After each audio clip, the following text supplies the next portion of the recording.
जय हिंद एवरीवन, स्वागत है आपका हमारे चैनल इंडियन डिफेंस एनालिसिस में, जहां आपके लिए लेकर के आते हैं इंडियन डिफेंस की टॉप अपडेट्स को। और आज के इस वीडियो में हम बात करने वाले हैं डीआरडीओ के SCA यानी सिग्नल इंटेलिजेंस और कम्युनिकेशन जैमिंग एयरक्राफ्ट के बारे में।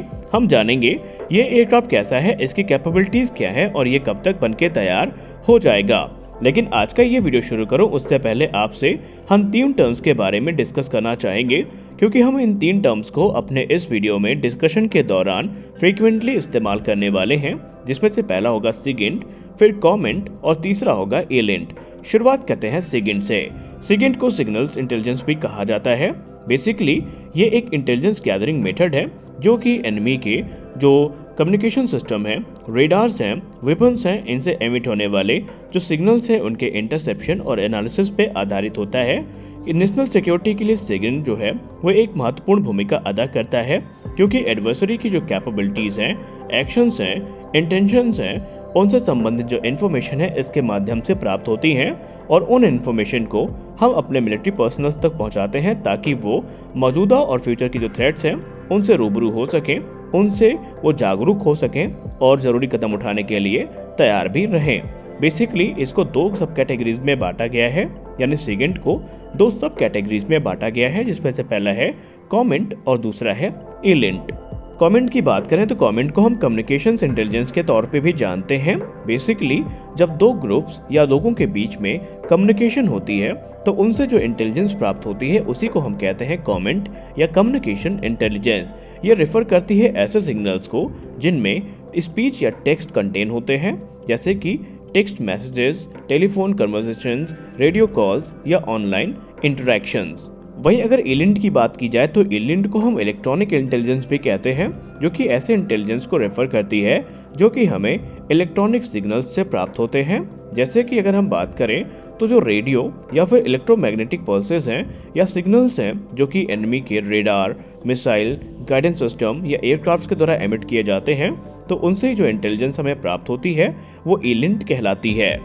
तो हम आशा करते हैं आपको इन तीनों टर्म्स के बारे में काफ़ी अच्छे से समझ आ चुका होगा और आगे जब भी हम इन टर्म्स का इस्तेमाल करेंगे तो आप इसको रिलेट कर सकेंगे। अब आइए बात करते हैं डीआरडीओ के 3 स्पेशल मिशन एयरक्राफ्ट्स के बारे में जो कि डीआरडीओ के द्वारा प्रदर्शित किए गए हैं। दोस्तों, स्पेशल मिशन एयरक्राफ्ट जो होते हैं वो यूनिक और अनमैच्ड इंटेलिजेंस कलेक्शन कैपेबिलिटी के साथ में आते हैं और इन्हें मॉडर्न वॉरफेयर में एक गेम चेंजर के तौर पे भी देखा जाता है, क्योंकि ये एनिमी की जितनी भी इंपॉर्टेंट इन्फॉर्मेशन है उनको कलेक्ट करने की कैपेबिलिटी के साथ में होते हैं। अगर हम स्पेशल मिशन एयरक्राफ्ट की बात करें तो ये अलग अलग रोल्स को बखूबी अदा कर सकते हैं, जैसे कि इनका इस्तेमाल सिग्नल इंटेलिजेंस के लिए, मैरीटाइम रिकॉनेसेंस के लिए और एयरबॉर्न अर्ली वार्निंग सिस्टम के तौर पे भी किया जा सकता है। एरो इंडिया 2023 के दौरान डीआरडीओ के द्वारा 3 इम्पॉर्टेंट स्पेशल मिशन एयरक्राफ्ट्स को प्रदर्शित किया गया था। इनमें से जो 3 प्लेटफॉर्म है उनमें से सबसे पहला है SCA, जिसके बारे में इस वीडियो में हम बात करने वाले हैं, जिसको हम सिग्नल इंटेलिजेंस और कम्युनिकेशन जैमिंग एयरक्राफ्ट भी कहते हैं। दूसरा है I-STAR यानी intelligence surveillance targeting and reconnaissance aircraft और तीसरा है MRMR यानी medium range maritime reconnaissance aircraft या फिर मल्टी मोड मैरीटाइम एयरक्राफ्ट के तौर पे भी हम इसको जानेंगे। लेकिन आज के इस वीडियो में हम सिर्फ बात करने वाले हैं SCA के बारे में, और I-STAR और MMM के बारे में हम किसी और वीडियो में डिटेल में बात करेंगे। एरो इंडिया 2023 में defence research and development organisation के द्वारा एक 1:32 स्केल मॉडल जो कि SCA का है उसको प्रदर्शित किया गया है, जो कि आप अपने स्क्रीन में इस समय देख पा रहे होंगे।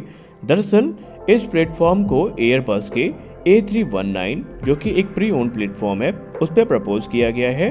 ये एयरक्राफ्ट एक long endurance multi mission aircraft होने वाला है जो कि सिग्नल इंटेलिजेंस कमेंट फंक्शन के लिए पूरी तरीके से कैपेबल होगा।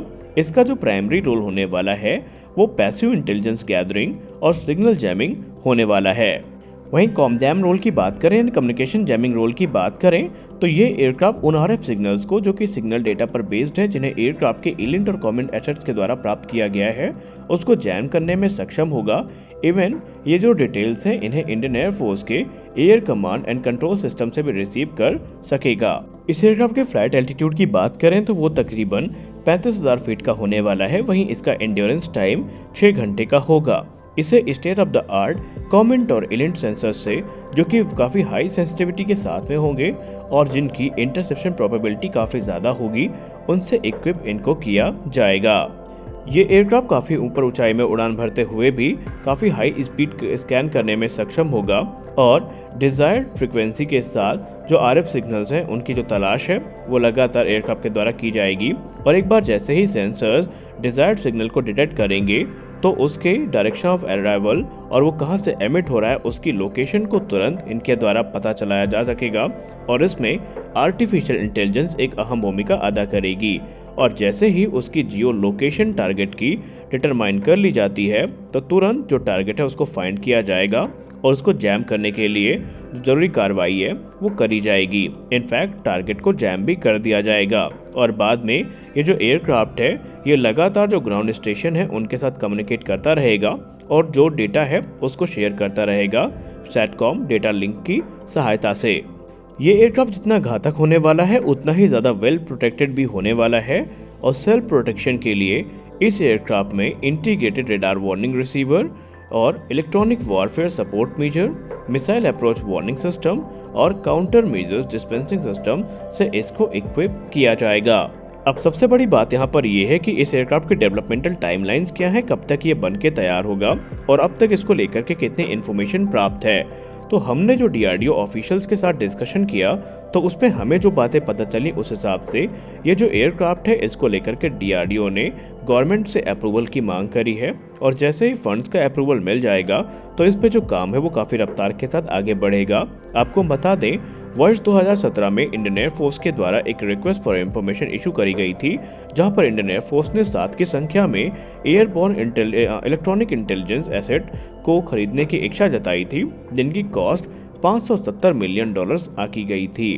अगर हम एलियन प्लेटफॉर्म्स की बात करें तो इनका इस्तेमाल basically Indian air force signal intelligence, communication jamming capabilities, electronic warfare और स्पूफिंग के लिए करने वाली है किसी भी हॉस्टिलिटीज के दौरान। और DRDO का ये जो एयरक्राफ्ट है ये इंडियन एयरफोर्स की सारी रिक्वायरमेंट को पूरा कर रहा है। तो हम आशा करते हैं आपको आज की ये वीडियो अच्छी लगी होगी। वीडियो अच्छी लगी तो वीडियो को लाइक करिए, नए हैं तो चैनल को सब्सक्राइब करिए। मिलते हैं अगले वीडियो में, तब तक के लिए जय हिंद।